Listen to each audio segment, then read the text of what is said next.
Havalar soğudu, salgın hastalıklar kapıda. Şimdi sizlere öyle bir tarif vereceğiz ki hem hasta olmanızı önleyecek hem de eğer hastaysanız öksürük şurubu yerine geçecek. İşte ev yapımı öksürük şurubu tarifi.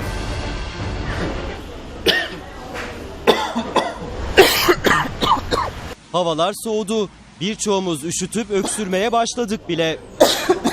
Ben sirkeli su içiyorum. Boğazıma çok iyi geliyor. Aynı zamanda burnuma da çekiyorum. Nezleyi açıyor. Artık neredeyse hepimiz iyileşmek için ilaçtan önce doğal tariflere başvuruyoruz. İşte o tariflerden biri ev yapımı ballı muzlu öksürük şurubu.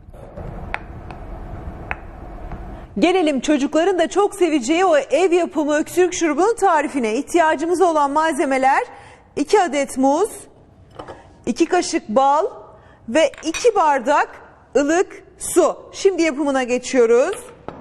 Önce muzları soyuyorsunuz.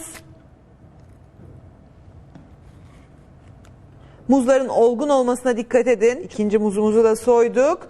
Ve önemli bir husus daha.